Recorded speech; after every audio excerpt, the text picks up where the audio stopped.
What's up, traders? Todd here of Trading Analysis. Hope you're well.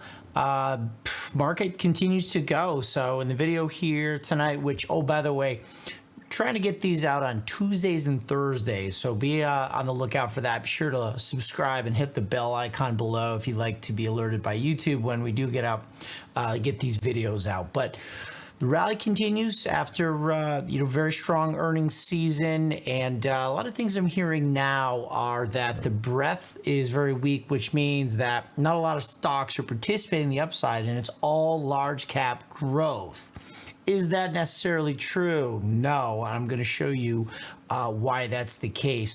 We'll update you on interest rates, which are so key, which are driving the rotation in this market, and then I'll give you some index updates, show you where we are technically on the NASDAQ, and I'll show you a couple stock trades that we are in with our customers. Okay. So number one, are we being driven only by large cap stocks and specifically growth? Well, let's take a look at that. So we're looking at the rotation chart here with the Russell top 200 stocks. Green down here is the mid cap, and in the hard to see teal is the 2000. That's the Russell 2000. And as I scroll this back in time, the large cap was coming into favor here in February of this year, and as the arrows are moving up and to the right, they are moving in favor. And that was the case through really the first half of this year.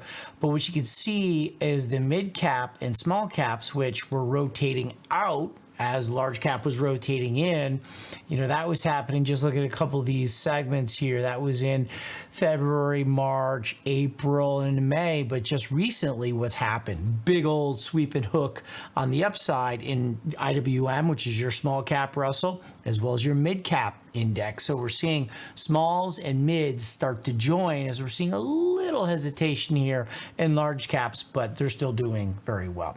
This is just another way to look at it. This is going to be the iShares mid cap ETF into SPY. This is iShares small cap, your IWM into SPY. And you can see, we're looking at some pretty long-term data here. We're coming down to some pretty key supports here into the mid-cap SPY ratio, small-cap SPY ratios. Could they bounce here? Yeah. Do they have to? No, not necessarily, but I think, it would be nice to see a little bit more participation here in the market. And get some more stocks firing here. So as we look at beyond just market capitalization, small, medium, large, let's get into the growth value tilt here. So kind of the same thing. This is the weekly rotation, which is a really key tool that we use to really get behind the scenes. So many people throw around the term sector rotation, and I hear it more and more and more. It's become such a catchphrase, and not a lot of people, I think, really understand or can see exactly what's happening, or maybe get an early sign ahead of time, when you are getting rotation in or out. And it's not just rotation, it's relative strength and momentum, and there's multiple phases of sectors coming in out of favor, which is really, really important for traders and portfolio managers. So what's happening here? So this is the weekly rotation, and we're looking back here. Let's reach back into March. That's going to be pretty good there. And first week of April, let's go with that. So here's your top 200. These are large cap growth. And as you're moving to the right, you're picking up relative strength on the S&P benchmark. But as you're starting to head to the downside, you're losing momentum to that S&P benchmark. And what you're seeing on the other side, as top 200 growth has done very well over the last 2 months, and of course capped off with Nvidia, what you're seeing here is look at the hooks that you're seeing. As the guys were moving down and to the left here, you're losing momentum and relative strength. But as you start to do these hooks, this is where outperformance, this is where alpha exists.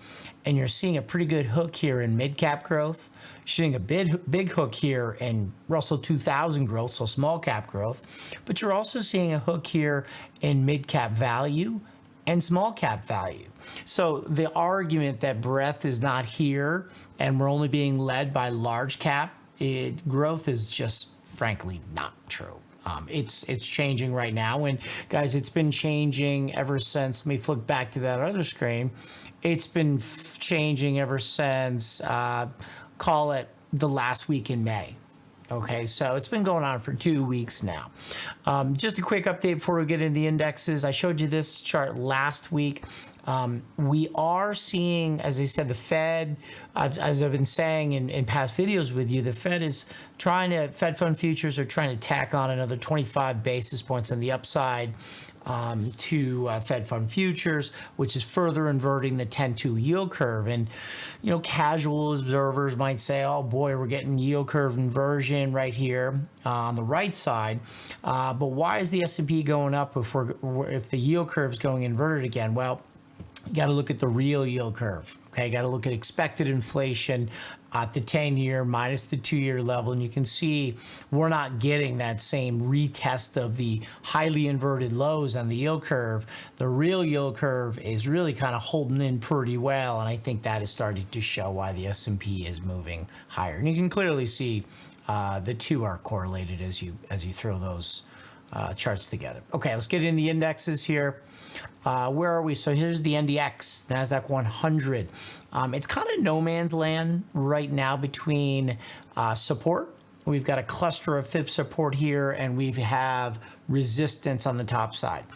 So very, very awesome that we broke through the August highs. Obviously, Nvidia breaking us through was a big deal. And if we just kind of pull this chart apart a little piece, I know there's a lot going on here, but as I mentioned, there's the August high. We're through that. Resistance now offering support. Next target on just an old price higher low will be the March 22 high right here at about 15,265 in the NASDAQ.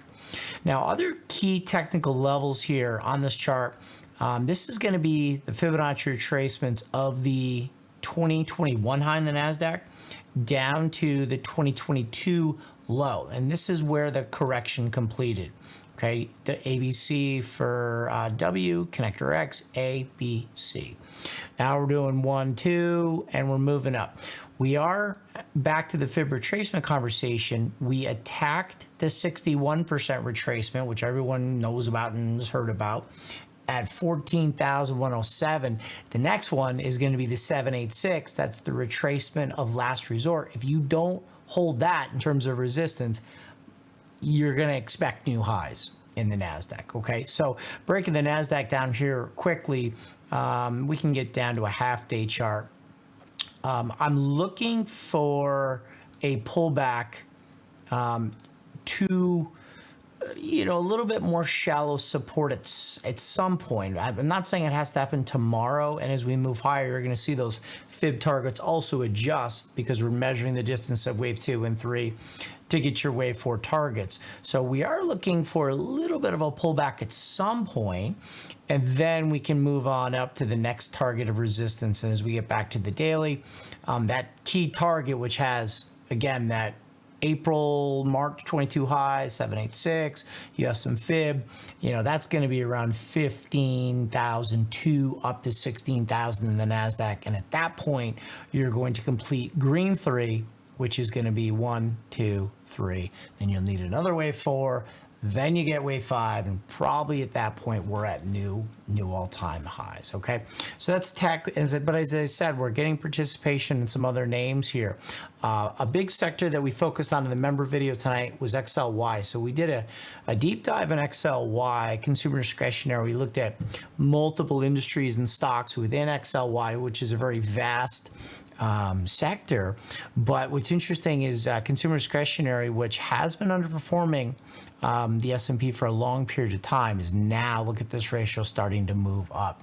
XLY is starting to attack this February 2nd high, which was a big pivotal point in the market with interest rates and indexes. So it looks like XLY is getting on its game here a little bit.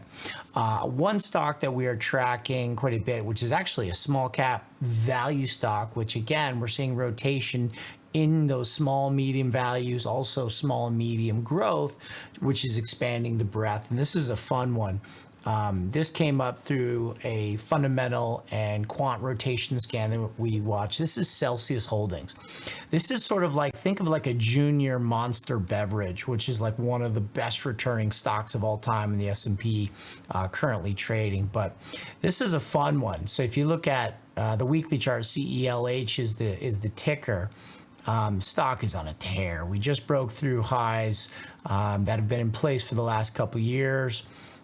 We entered the stock on the wave 3 breakout here, bought the pullback, 136, trying to get on up into higher fib resistance. So this is one that has very strong fundamental and technical picture. So lots happening, guys. Hope that helps. Trying to make these videos short to the point.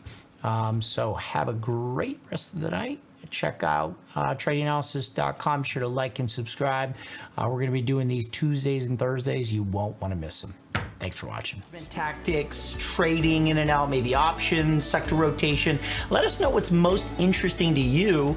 Maybe drop that in the comments section and we'll do our best to work it in. Also, consider clicking the subscribe button and the bell icon to be notified when we put out new videos. And finally, you can check us out at tradinganalysis.com if you'd like to see us manage our real portfolios in real time. Thanks again for watching.